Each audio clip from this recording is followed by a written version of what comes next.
It's time for a new series, College Style. Alright, what's up guys? Peterjaguars here again, and welcome to our 2025 College Football Playoff Bracket predictions.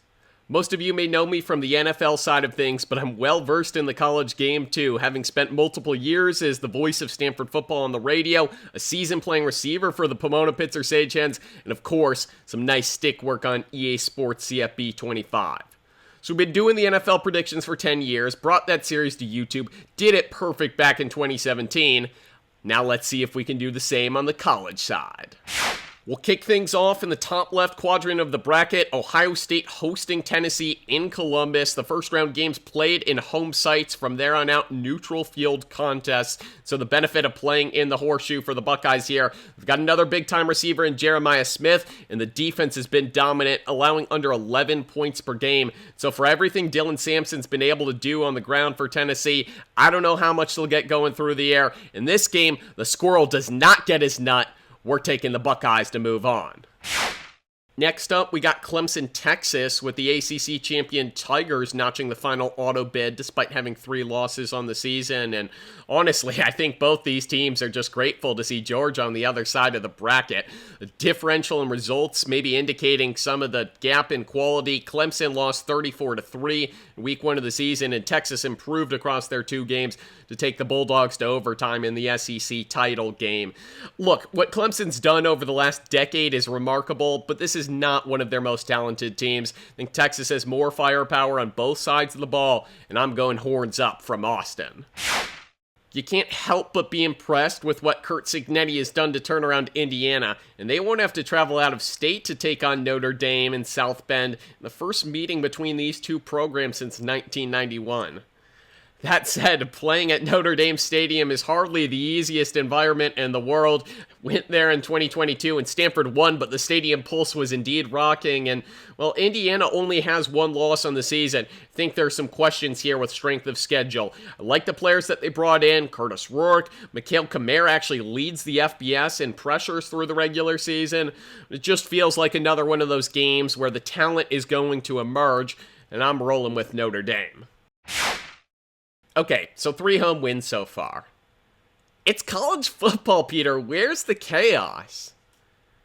Just you wait.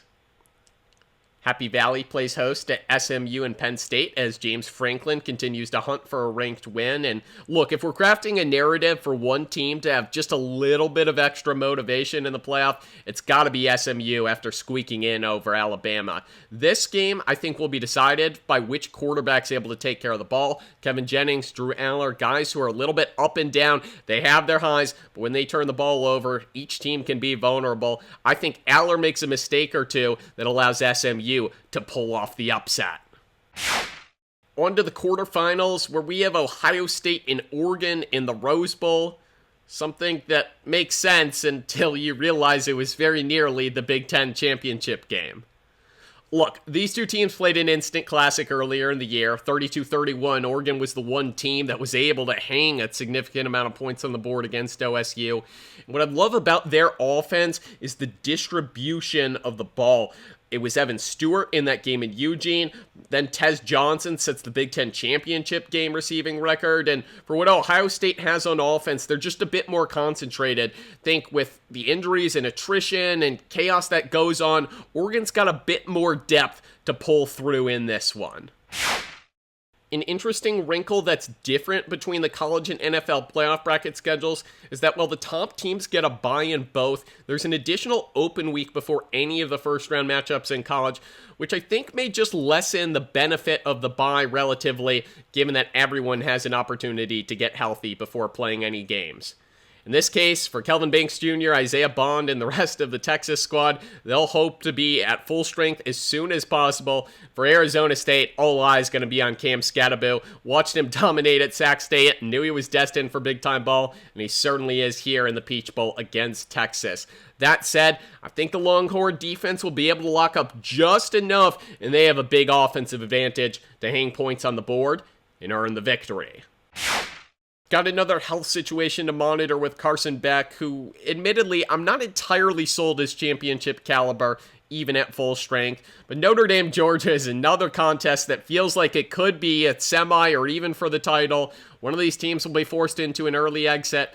And what I've been really encouraged by and impressed with the Irish this year is the offensive line. It looked like it was going to be a hodgepodge arrangement heading into the year. They've been averaging nearly 6.5 yards per carry. Riley Leonard's only been sacked 12 times all season. There are archetypes of teams that can go toe-to-toe with Georgia. I see this one being a gauntlet, and I see Notre Dame pulling through.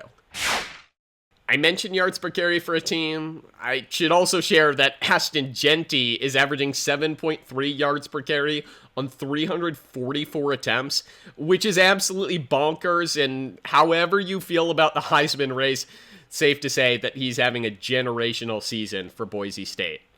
At the same time, the best win on Boise's resume is a 3-point loss to Oregon. Just haven't played tough opponents, and I have a feeling that whoever wins the first round matchup from SMU Penn State would actually be my pick in this contest. Boise's got the ground game, SMU's got the aerial assault indoors at the Fiesta Bowl. Give me the Mustangs. Before we pick these semifinal games, do me a favor and spike a like if you've been enjoying this video. Subscribe so you can get the NFL predictions just around the corner. And let me know in the comments section what you have for your national championship matchup and winner.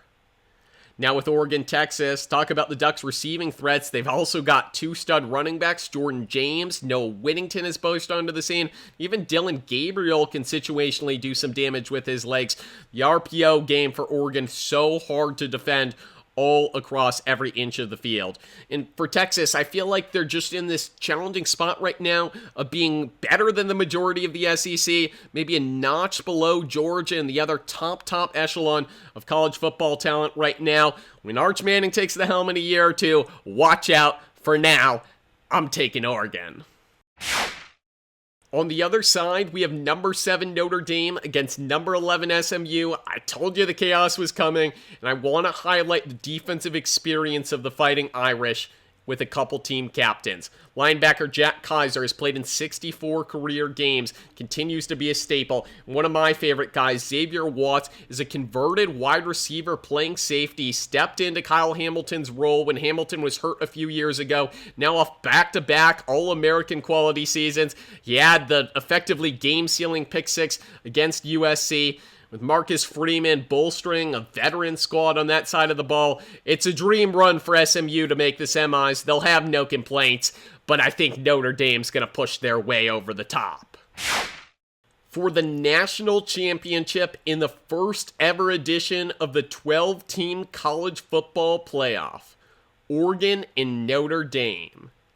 Both teams with nearly spotless resumes. Oregon's perfectly clean. Notre Dame just dropping a single game to Northern Illinois.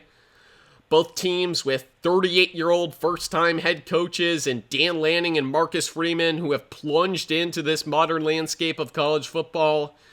Both teams with transfer quarterbacks and Riley Leonard and Dylan Gabriel who will be staring down the FBS all-time passing yardage record by the time this game rolls around.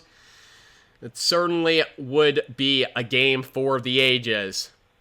Could go either way. Love the experience on Notre Dame's defense. Love what Oregon's doing offensively. You flip the other sides of the ball, they look just about dead even. I expect a high-flying, competitive, down-to-the-wire game. But in the end, long live the Pac-12. I'm taking the Ducks, baby. And there you have it. Oregon completes the perfect season to win their first ever national championship in the new era of the CFP.